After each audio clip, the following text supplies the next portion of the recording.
Today is 17 November Thursday और at last आपके SSC JE के प्रीलिम्स हो गए। 14th, 15th और 16th इन 3 दिन आपके एसएससी जेई प्री थे और इस एग्ज़ाम के लिए आप पिछले कई महीनों से तैयारी कर रहे थे और एट लास्ट आपने एग्ज़ाम दे दिया। अब एग्ज़ाम देने के बाद दो कैटेगरी में आप लोग डिवाइड हो जाओगे। पहला, जिनको ऐसा लगता है कि उनका एग्ज़ाम बहुत अच्छा हुआ है और अब वो मेंस देने जा रहे हैं। दूसरा, जिनको लगता है कि एग्ज़ाम उतना नहीं हुआ अच्छा जितना मैंने मेहनत की थी, या फिर शायद मैंने मेहनत थोड़ी कम की थी और उतने मार्क्स मेरे नहीं आएंगे। या फिर कुछ बच्चे ऐसे भी थे जिन्होंने मेहनत तो बहुत की थी लेकिन फॉर्म में कुछ मिस्टेक्स के कारण उनका फॉर्म रिजेक्ट हो गया था, फ़ोटो या फिर सिग्नेचर की वजह से। या फिर कुछ बच्चे को मैं ऐसे भी जानता हूँ जो सेंटर पे लेट पहुँचे और जिसकी वजह से वो एग्ज़ाम नहीं दे पाए। तो इन कैटेगरी के अकॉर्डिंग, मतलब इन सब चीज़ों के अकॉर्डिंग आप दो कैटेगरी में बढ़ जाते हो। पहला, जो बच्चे मेंस लिखने वाले हैं इस बारी का एसएससी जेई 2022 का, और दूसरे बच्चे जो एसएससी जेई 2023 फोड़ने वाले हैं। यहाँ पे आपको एसएससी जेई 2022 के प्री के लिए 3 महीने मिले थे और उसमें आपने जी तोड़ मेहनत करी थी, शॉर्टकट्स अपनाए थे, जिसके अकॉर्डिंग आपने अभी प्री दिया था और उसके अकॉर्डिंग आपके कितने मार्क्स आ रहे हैं, ठीक है, कम भी आ रहे हैं। तो कारण उसका ये भी था कि आपको टाइम भी कम मिला था। तो आपके पास एक एक्सक्यूज़ था कि आपको टाइम कम मिला इसलिए आप नहीं कर पाए। बाकी ऐसा भी है, बहुत बच्चे मैं ऐसे भी जानता हूँ कि जिन्होंने 3 महीने लग के मेहनत की और उनकी मेहनत सफल भी हुई है। तो लेकिन हाँ, इस बार आपके पास एक्सक्यूज़ नहीं है। एसएससी जेई 2023 तुरंत से नहीं होने वाला है। हाँ, जिनको ऐसा लग रहा है कि इसका नोटिफिकेशन कब आएगा या फिर कब होगा, सोचे जा रहे हैं कि अभी होगा, 6 महीने बाद होगा या 1 साल बाद होगा, मैं उनसे सबसे पहले तो ये सवाल पूछना चाहता हूँ कि आपकी क्या तैयारी है कि अगर अगले 2 या 3 महीने में हो गया कि आप 100% अपना सिलेक्शन ले सको, तो आपको तो ये सोचना चाहिए कि जब तक मेरी तैयारी पूरी नहीं हो जाती तब तक तो नोटिफिकेशन भी नहीं आना चाहिए एसएससी जेई का। तो इस तरह से सोचो चीज़ों को और ये सवाल पूछना बंद करो।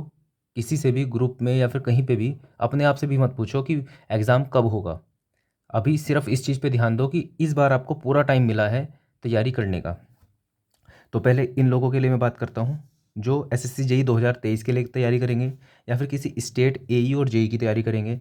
ईएससी 2023 और गेट 2023 के लिए तो आप लोग तैयारी कर ही रहे हो, ठीक है, उसमें तो मैं अलग से कुछ नहीं बताऊंगा क्योंकि इसके अंदर तो शॉर्टकट ही चलेगा। बड़ी जल्दी एग्ज़ाम होने वाला है तो आप इसके अंदर एक लॉन्ग अप्रोच नहीं कर पाओगे यूज़।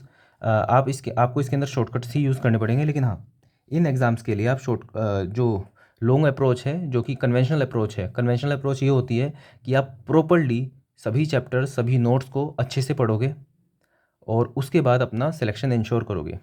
अभी पिछले 3 महीने से आप क्या कर रहे थे, आपने पिछले 3 महीने बस ये किया है कि मैंने आपको इंपॉर्टेंट चैप्टर्स बताए हैं, आपने उन इंपॉर्टेंट चैप्टर्स के पीवाईक्यू किए और उन पीवाईक्यू के अकॉर्डिंग आपने नोट्स पढ़े हैं। सिर्फ उन नोट्स के वो टॉपिक्स पढ़े हैं जो पीवाईक्यू में पूछे गए थे। तो आपने यहाँ पे शॉर्टकट अप्रोच अपनाई थी। तो वैसे जेन्युइनली ये अप्रोच सही नहीं है, लेकिन हाँ, आपके पास टाइम कम था तो ये स्मार्ट स्टडी थी। लेकिन फ़िलहाल आपको जो एसएससी जेई 2023 या फिर स्टेट एई जेई की तैयारी करने जा रहे हैं वो अब लॉन्ग अप्रोच अपनाएंगे। लॉन्ग अप्रोच के अंदर आप अपना बेस इतना मजबूत करोगे कि कोई भी एग्ज़ाम आपके सामने आ जाए आप उसको उखाड़ दोगे। अब अगर सवाल आपका ये है कि आप स्टेट जेई की, एई की या फिर एसएससी जेई की कैसे तैयारी करूं या फिर किसी और एग्ज़ाम की कैसे तैयारी करूं, क्या सबकी अप्रोच अलग होगी? तो इसका आंसर ये है कि अप्रोच किसी की भी अलग नहीं होगी। हाँ, ये हो सकता है कि जैसे टेक्निकल के साथ साथ किसी एग्ज़ाम में इंग्लिश पूछ लिया जाता है, किसी में एक्स्ट्रा में हिंदी पूछ लिया जाता है या जीके पूछ लिया जाता है, लेकिन जो आपका मेन कोर है टेक्निकल, जिसकी वजह से आपका सिलेक्शन होगा, वो हमेशा हमेशा सेम ही रहेगा। तो वो बच्चे जो इस बार प्री नहीं निकाल पाएंगे या फिर जिनसे कुछ मिस्टेक हो गई, और कुछ ऐसे बच्चे भी हैं जो काफ़ी पहले से तैयारी कर रहे हैं लेकिन उनका ये है सवाल, या फिर उनका सवाल ये खुद से ही है कि वो सिलेक्शन क्यों नहीं ले पा रहे हैं।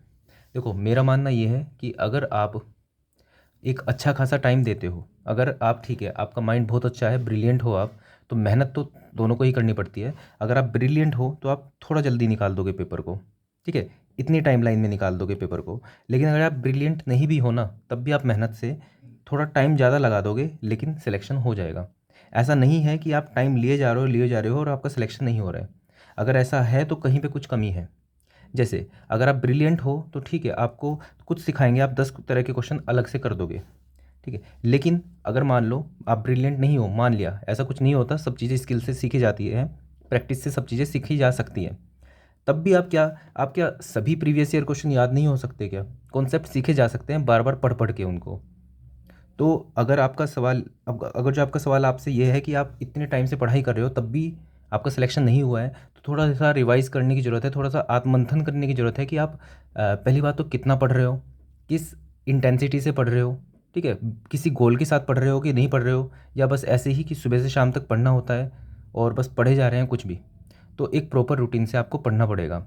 अगर आपका अभी तक भी सिलेक्शन नहीं हुआ तो इसको जीरो मानो, जीरो से स्टार्ट सोचो कि आज आज से मेरा जीरो है, आज मैं यहाँ से स्टार्ट करने जा रहा हूँ और मुझे 1 साल के अंदर मुझे सिलेक्शन चाहिए।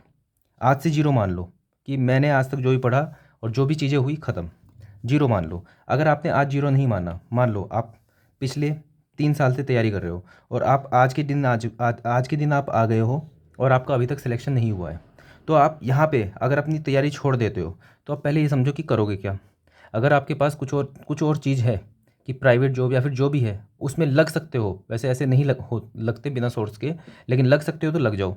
लेकिन मैंने देखा है कि कई प्राइवेट जॉब से भी छोड़ के एग्ज़ाम दे रहे हैं गवर्नमेंट जॉब का, तो वो तो देखो आपका डिसीजन है। लेकिन आपको लग रहा है कि हाँ अभी भी आपके अंदर बचा है कुछ जो कि आपको मोटिवेट कर रहा है कि आपको एग्ज़ाम देना चाहिए और सिलेक्शन लेना चाहिए, तो ये मान लो कि ये जो पिछले 3 साल है ना, इसको जीरो मान लो। आप बस ये समझो कि पिछले 3 साल से आपने पढ़ाई की है तो आपको एक एज मिला है। अब यहाँ से जीरो से स्टार्ट करो और इस तरह से पढ़ाई करो कि अब अगला पेपर आपका इंश्योर होना चाहिए, श्योरिटी होनी चाहिए आपको 100% कि आपका सिलेक्शन हो जाए, 100% श्योरिटी के साथ। जैसे अगर मैं आपको, अब जैसे आपने अभी स्टार्ट की है तैयारी और आप मैं आपको बोलूँ या फिर आप मेरे से पूछो कि ईएससी में सिलेक्शन हो सकता है क्या, तो ईएससी में अगर जो मैं आपसे आप मुझसे पूछोगे तो मैं बताऊंगा बिल्कुल भी सर्टेन नहीं है, बहुत कम चांसेस हैं। कम चांसेस मतलब अनसर्टेन है, पढ़ाई करोगे तब भी श्योर नहीं है कि सिलेक्शन होगा। अपनी भी बता रहा हूँ, किसी की भी बच्चे की बता रहा हूँ। लेकिन हाँ, एसएससी के लिए बारे में ये बोल सकता हूँ मैं कि अगर आपने तमीज़ से पढ़ाई करी है, अच्छे से पढ़ाई की है, तो 2 स्टेज का एग्ज़ाम है। प्री में बहुत बच्चे छट जाते हैं और कन्वेंशनल में सब जीरो से स्टार्ट करते हैं।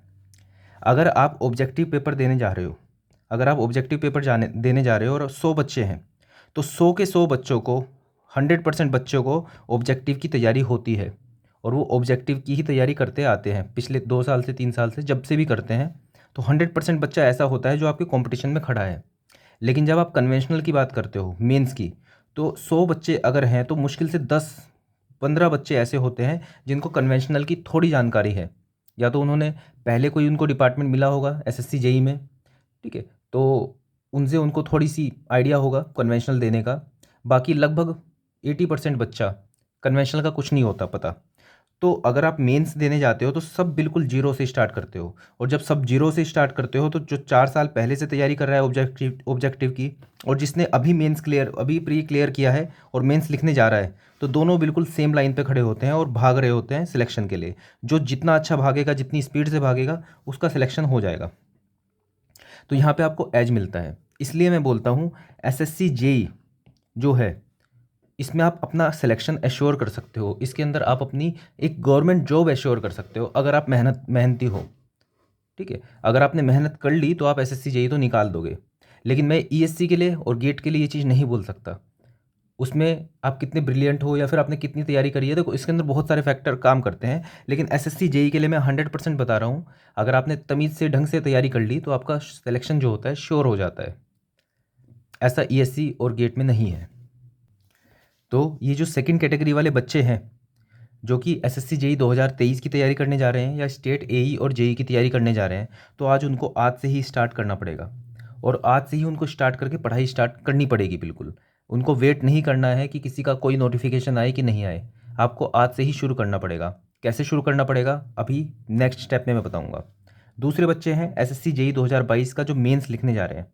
अब कईयों को कन्फ्यूज़न भी ये होगी कि हम मेंस लिखने जा भी रहे हैं या नहीं जा रहे हैं, तो इनका उन्हें आइडिया नहीं है। तो मुश्किल से 1 हफ्ते में आपको ये चीज़ पता चल जाएगी। काफ़ी लोगों को पता चल जाता है कि उनका होने जा रहा है या नहीं होने जा रहा है, लेकिन कुछ इन बिटवीन रहते हैं कि श्योर नहीं होता कि सिलेक्शन हो भी सकता है, नहीं भी हो सकता। तो विद इन 1 वीक आपकी जो आंसर कीज़ होती हैं वो आ जाती है। अब आंसर कीज़ आने से क्या होगा कि आपके रो मार्क्स आपको पता चल जाएंगे। तो जिनका सिलेक्शन होने जा रहा है उनको तो वैसे आइडिया हो जाएगा, लेकिन थोड़ा नॉर्मलाइजेशन का भी फ़र्क रहता है इसके अंदर। कोई शिफ्ट टफ आती है तो उसके अंदर रो मार्क्स जो होते हैं आपके बढ़ भी जाते हैं। ठीक है, तो इसलिए थोड़ा सा अंतर रहता है। लेकिन हाँ, आप इसमें कैसे पता लगा सकते हो कि कई सारी वेबसाइट बनी होती है रैंक चेक करने के लिए, आपके मार्क्स निकालने के लिए। जैसे कि एक एक वेबसाइट है रैंक IQ। तो आप क्या करोगे, जो अपना लिंक होगा आपका आंसर कीज़ का वो पेस्ट करोगे। उसको पेस्ट करने के बाद एक तो आपके रो मार्क्स पता चलेंगे, और रो मार्क्स के बाद आपको रैंक भी अपनी पता चलेगी।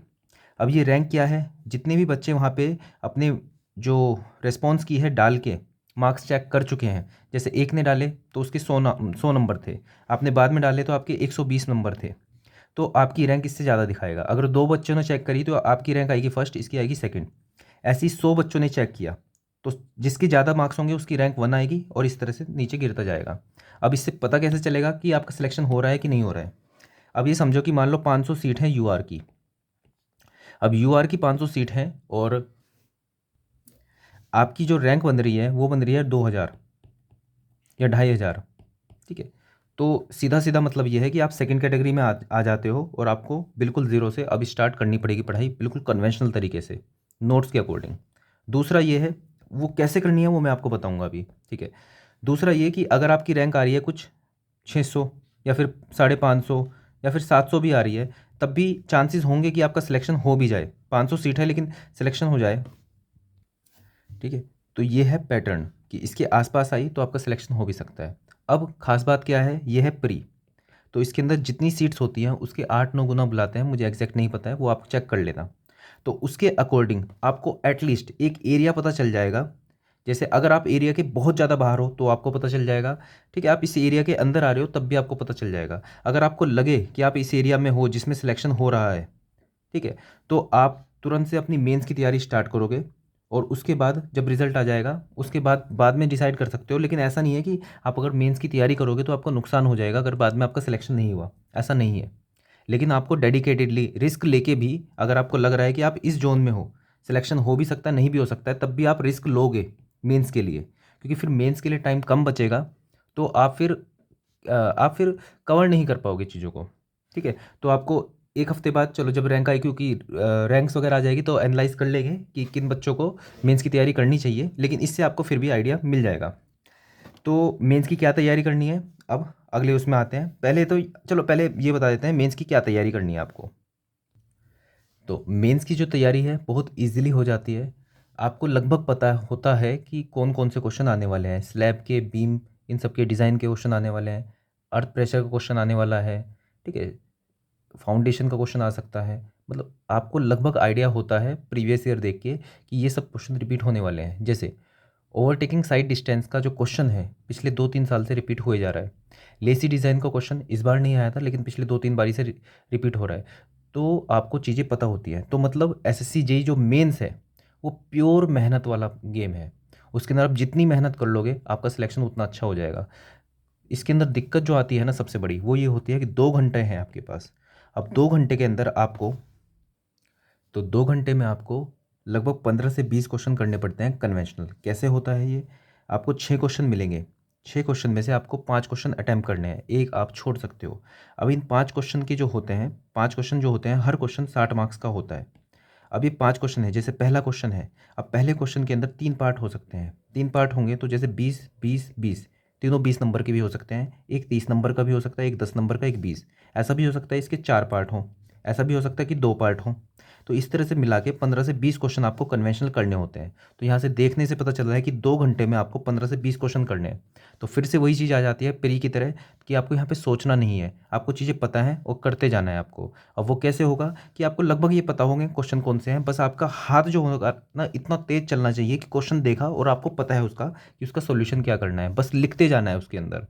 कुछ इस तरह से क्वेश्चन होता है, और पेपर भी इस तरह से ही आता है। आपको पढ़ना भी इस तरह से होता है कि आपके हाथ में, हाथ की मेमोरी बन जाए, कि जैसे स्लैब डिज़ाइन आया तो आपको पता है सबसे पहले क्या करना है, डेड लोड लगाना है, उसके बाद मोमेंट निकालना है, उसके बाद चेक करना है, ये करना है, वो करना है। मतलब आपको पता होता है चीज़ें, और सीधा पहले क्वेश्चन से लास्ट क्वेश्चन तक पहुंच जाते हो। हाँ, इसके अंदर एक फ़ायदा ये होता है कि कभी भी स्पेसिफिकली नहीं होती चीज़ें। मोस्टली ऐसा होता है कि स्लैब डिज़ाइन है तो अगर जो आपने स्लैब डिज़ाइन आपने पढ़ लिया तो वही चीज़ कर दोगे। जैसे बचपन में आपने कोई लेटर पढ़ा होगा, लेटर टू द एडिटर, तो आपको पता होता है कि स्टार्टिंग में फॉर्मेट ऐसे होता है, फिर through the column of your esteem newspaper I wish to draw, इस टाइप से मतलब आपको चीज़ें याद होती हैं और आप वही चीज़ लिख देते हो, बीच में कुछ चीज़ें चेंज कर देते हो और फिर उसको ख़त्म कर देते हो। ठीक है, तो यहाँ पे आपको दिमाग नहीं लगाना पड़ता, आपको बस यहाँ पे आपने चीज़ें याद किया है, फॉर्मेट याद किया है और बीच की बॉडी याद कर लिया है और आपको मार्क्स पूरे मिल जाते हैं। तो एसएससी जेईई मेंस यही है, इसके अंदर आपको हर चीज़ बस याद हो जाएगी, सभी क्वेश्चन से आपको याद हो जाएंगे। बस इतना है कि आपको इतनी प्रैक्टिस करनी है कि आप ये 15 से 20 क्वेश्चन जो है 2 घंटे में कर पाओ। आपको 300 का 300 अटैम्प्ट वहाँ पे लेना है। अगर आपके यहाँ पे प्री जस्ट क्वालिफाई भी है ना, तब भी आपके पूरे चांसेस हैं कि आप CPWD उठा पाओ वहाँ पे। तो जिन भी लोगों ने वादा किया था अपने आप से, भगवान से, कि मेरा जस्ट प्री निकल जाए और फिर मेंस में तो फिर फाड़ दूंगा, तो अब वो दिन आ गया है। मेंस की तैयारी आज से स्टार्ट कर दो। तरीका मैंने आपको बताया है। एसएससी जेईई मेंस की कन्वेंशनल ये किताब उठा के ले आओ, आईएएस मास्टर की, सिविल के लिए आईएएस मास्टर की उठा के ले आओ, मैकेनिकल और इलेक्ट्रिकल के लिए आपको पता होगा कौन सी कोचिंग बेस्ट है, उसकी किताब उठा लो, कन्वेंशनल की, प्रीवियस ईयर की। ज़्यादा इधर उधर मत भटकना कि नोट्स के क्वेश्चन कर रहे हो, ठीक है, नोट्स के क्वेश्चन कर रहे हो या ईएससी के कन्वेंशनल कर रहे हो, नहीं, सबसे पहले यही चलेगी, यही करनी है। इसके आंसर आपको, इसके जो सोल्यूशन है वो याद हो जाने चाहिए आपको।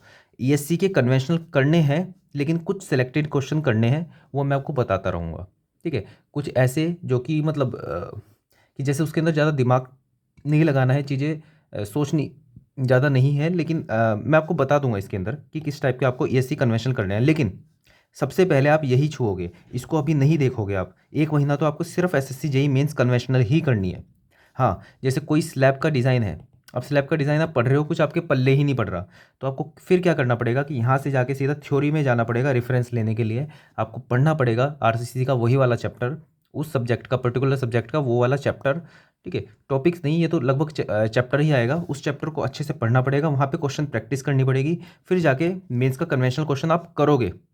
कन्वेंशनल क्वेश्चन सीखने के बाद, सिर्फ सीख लिया आपने, मान लो स्लैब डिज़ाइन आपको आ गया, अब सिर्फ सीखने से वहाँ पे आप पेपर क्लियर नहीं कर सकते। अगर आपने सिर्फ क्वेश्चन सीखा है तो आप करीब 20 से 25 मिनट, 30 मिनट भी लगा सकते हो सिर्फ अपना दिमाग लगा के जब आप वहाँ पे सोल्व करोगे।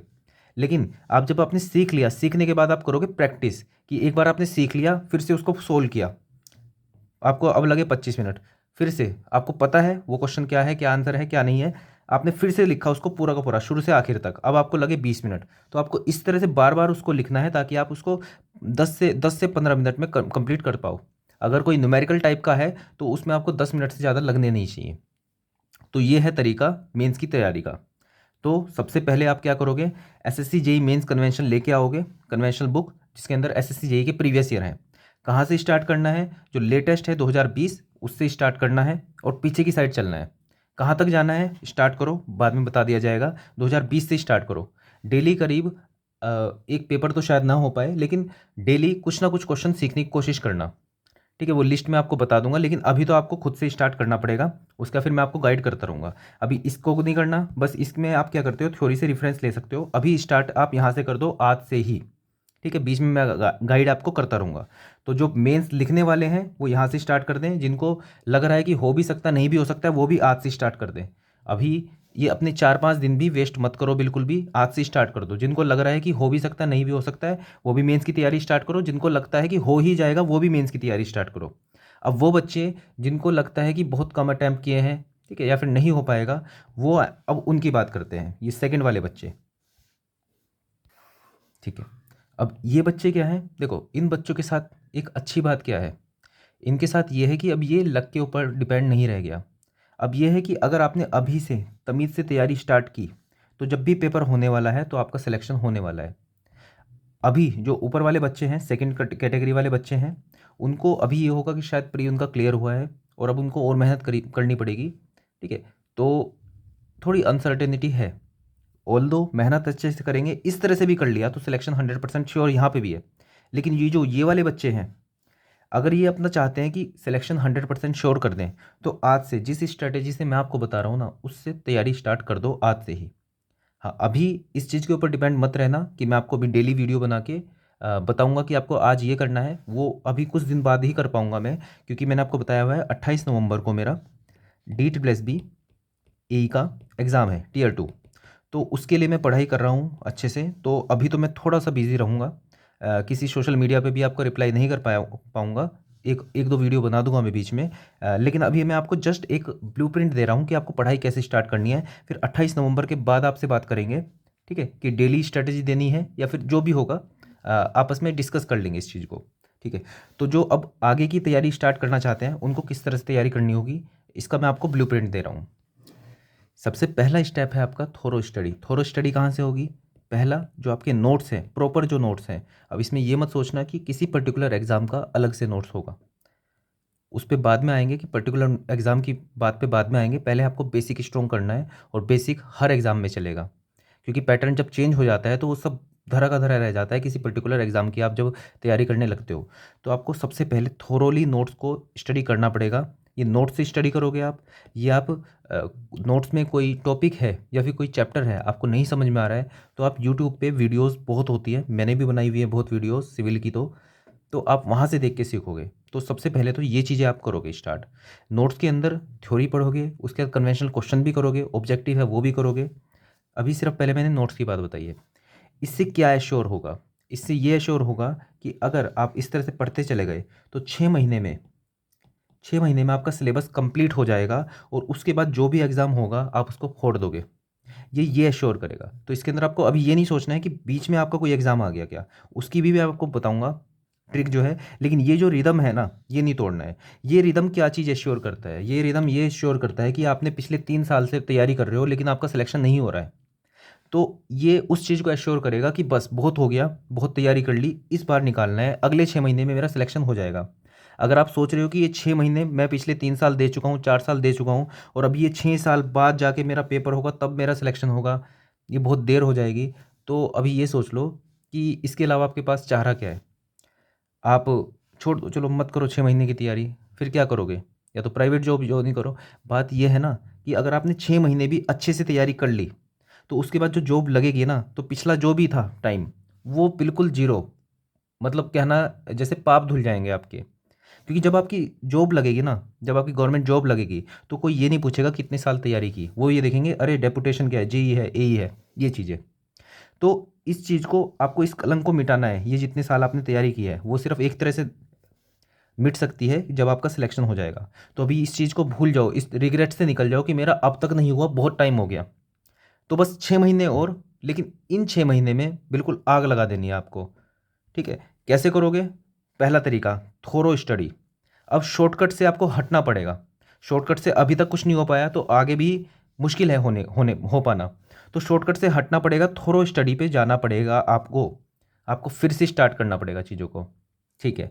अब एक डाउट जो आएगा भी बीच में कि 6 महीने बाद एग्ज़ाम है, ठीक है, 6 महीने बाद कोई एग्ज़ाम हुआ वो निकल जाएगा, बात समझ में आ गई। जो 8 महीने बाद होगा वो भी निकल जाएगा, क्योंकि ये पढ़ाई रुकेगी नहीं, ये आगे चलती रहेगी, मैं बेसिक स्ट्रॉन्ग करता रहूँगा अपने। लेकिन अगर कोई एग्ज़ाम 2 महीने बाद आ जाए तो उसका मैं क्या करूँगा? तो इसके लिए आपको फुल प्रूफ प्लान ये है कि थोरो स्टडी आपकी नहीं रुकेगी। आपका कोई भी एग्ज़ाम हो, चाहे एग्ज़ाम आपका कल हो, 1 महीने बाद हो, 2 महीने बाद हो, आप बिल्कुल इस तरह से ही पढ़ोगे अपना टेम्पर मेंटेन करके। इसमें आपका कुछ भी फ़र्क नहीं पड़ना चाहिए कि मेरा एग्ज़ाम 2 महीने बाद है तो मैं थोड़ा स्टडी में कर रहा हूँ तो मैं उसको चेंज कर दूँ, मैं कुछ जल्दी जल्दी पढ़ने लगूँ कुछ और नहीं, ऐसा नहीं करना है आपको। आपको थोड़ा स्टडी करनी है। अब 2 महीने बाद कोई एग्ज़ाम आ जाता है तो उसके लिए आप क्या करोगे? तो उसके लिए आप इस थोरो स्टडी के साथ डेली क्या करोगे? आप PYQ स्टार्ट करोगे। जैसे आपको पता होगा कि 2 महीने बाद आपका कोई एग्ज़ाम आने वाला है, वो एग्ज़ाम मान लो कोई स्टेट का एई वाला एग्ज़ाम है, स्टेट एई है मान लो।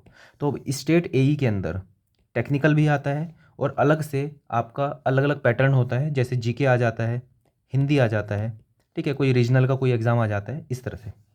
तो 2 महीने बाद जब आपका एग्ज़ाम आने वाला है तो देखो, ये थोरो स्टडी आपको नहीं छोड़नी है, ये आपका हर जगह सिलेक्शन कराएगा। अगर जो आपका थोरो स्टडी से क्या इंश्योर होता है, थोरो स्टडी से जो आपकी एंग्जाइटी होती है ना वो ख़त्म होती है। जैसे आप अभी 3 साल आपने कवर कर लिए और आपको अभी एक एंग्जाइटी है कि आगे सिलेक्शन होगा कि नहीं होगा। लेकिन जब आप थोरो स्टडी कर लेते हो, 6 महीने बाद भी आपका सिलेक्शन नहीं होता है कहीं पे, तो आपको आइडिया है कि मैं इतना पढ़ चुका हूँ कि अगला एग्ज़ाम मेरा अपने आप निकल जाएगा। ऐसी एश्योरिटी ये सिर्फ थोरो स्टडी से आती है। जब आप नोट्स अच्छे से पढ़ते हो, जब आप जो आपकी वीडियोज़ हैं सब्जेक्ट की, उनको आप अच्छे से करते हो, बिल्कुल बेसिक में घुसते हो आप, तब वो एश्योरेंस आती है, तब आपकी एंग्जाइटी खत्म हो जाती है कि ये लक की वजह से नहीं हो पाया मेरा वाला, ये वाला एग्ज़ाम अगले वाला जो दूंगा मैं उसमें हो जाएगा। 4 एग्ज़ाम दूंगा तो 3 में तो सिलेक्शन हो जाएगा, 2 में तो हो जाएगा। ये वाली एश्योरिटी आपको यहाँ से आएगी। अगर आप 2 महीने के चक्कर में इसको छोड़ दोगे तो ये होगा कि शायद ये भी ना निकले, और उसके बाद आपके पास टाइम भी अब इसका 4 महीने रह जाएगा। फिर आप सोचोगे यार ये भी नहीं हो पा रहा है, फिर से शॉर्टकट पकड़ता हूँ, शायद ये भी ना हो। क्योंकि पैटर्न इस तरह से चेंज हो रहे हैं एग्ज़ाम के, कोई एश्योरिटी नहीं ले सकता कि आप इस तरह से आपने ये किताब कर ली तो आपका सिलेक्शन हो जाएगा। डीप में पढ़ना ही पड़ेगा। तो ये चीज़ बिल्कुल मत छोड़ना। आप अब तक आ गए हो, आपका सिलेक्शन अब तक नहीं हुआ है, उस चीज़ को भूल जाओ। थोरो स्टडी स्टार्ट करो, 6 महीने बाद 100% सिलेक्शन ले लो अपना, वो इससे होगा। 2 महीने बाद अगर जो आपका एग्ज़ाम है तो उसके लिए आपको पहले ही पता होगा कि 2 महीने बाद एग्ज़ाम है, ये आपका चलता रहेगा। इसके साथ साथ आप 2 महीने बाद में जो उसका पैटर्न है उसको देखोगे। जैसे जीके है, जीके है, हिंदी है, तो आप आज से ही जीके और हिंदी, ऐसा नहीं सोचना है कि 2 महीने बाद एग्ज़ाम है तो 10 दिन पहले पढ़ लूँगा ना। जब भी टेक्निकल के साथ साथ कोई और सब्जेक्ट ऐड होते हैं तो उसमें आप लोगों को एज मिलता है। वो एज कैसे मिलता है वो बताता हूँ। इसको मैं एक एग्जांपल से समझाता हूँ। जैसे यूकेपीएससी एई का मेरा एग्ज़ाम हुआ था, उसका मैंने पैटर्न देखा। वो 2 या 3 महीने बाद होने वाला था, उसका मैंने पैटर्न देखा। मेरी टेक्निकल की अच्छी तैयारी थी, 2 पेपर थे। मैंने जब उसका पैटर्न देखा कि उसके अंदर English 100 question, Hindi 100 question, GK 100 question, तो मैंने देखते ही समझ लिया इस चीज़ को कि बहुत बच्चे ऐसे होंगे जो सिर्फ टेक्निकल पढ़ते हैं और सोचेंगे इंग्लिश क्या पढूँ, हिंदी क्या पढूँ, जीके क्या पढूँ, और उसको छोड़ देंगे। मैंने देखा कि जैसे ही ये चीज़ें ऐड हो गई, देखो टेक्निकल क्या है, टेक्निकल 2 साल से भी जो पढ़ रहा है, 3 साल से भी पढ़ रहा है, हर कोई ऑब्जेक्टिव पढ़े जा रहा है। तो अगर आपने आज से स्टार्ट किया तो जो बहुत पहले से स्टार्ट कर चुका है उसको एज मिलता है यहाँ पे। लेकिन इंग्लिश आ गया, हिंदी आ गया, जीके, इसमें सब जीरो से स्टार्ट करते हैं, और जब सब जीरो से स्टार्ट हो करते हैं तो आप उनके साथ रेस स्टार्ट करते हो, तो आपका आगे निकलने का बहुत अच्छा चांस होता है सेम मेहनत करके। तो जब भी पैटर्न चेंज होता है या फिर कुछ टेक्निकल से अलग से एक्स्ट्रा आता है तो एक तरह से आपको एज है, क्योंकि बहुत बच्चे उस चीज़ को नेग्लेक्ट करेंगे और आखिरी के 2-4 दिन में पढ़ेंगे। तो अगर आपका 2 महीने बाद कोई एग्ज़ाम होने वाला है और जिसमें हिंदी, जैसे यूपीपीएससी की बात करूं, यूपीपीएससी की जो वैकेंसीज़ हैं आ सकती हैं जल्दी से, एग्ज़ाम भी हो सकता है, मुझे कोई भी आइडिया नहीं है कब होगा। टेलीग्राम ग्रुप पे आप जुड़े होंगे और दूसरे ग्रुप से, तो आपको आइडिया लग जाएगा। लेकिन हाँ, आने वाली है यूपीपीएससी एई की, तो जैसे उसके अंदर हिंदी भी होगा, उसके अंदर जीके भी होगा, तो आप आज से ही हिंदी जीके स्टार्ट करोगे, आप वेट नहीं करोगे बाद के लिए। तो आप आज से ही स्टार्ट करोगे हिंदी और जीके वो। और जब आप बहुत जल्दी स्टार्ट करते हो ना, तो आपको सिर्फ ऐसा होता है कि सिर्फ आधा घंटा पढ़ लिया आपने डेली, या 1 घंटा आपने डेली पढ़ लिया, तब भी आपके पास 2-3 महीने में आप इतना कवर कर लेते हो, जो एक आखिरी टाइम पे जो बच्चा 24 घंटे तो नहीं, लेकिन हाँ ऐसे 6-6, 7-7 घंटे जो जीके हिंदी पढ़ता है वो तब भी कवर नहीं कर। ये लॉन्ग टर्म चीज़ें हैं, जीके पढ़ना, हिंदी पढ़ना, ये लॉन्ग टर्म चीज़ें हैं। आप डेली इनको 1-1 घंटा पढ़ोगे ना तो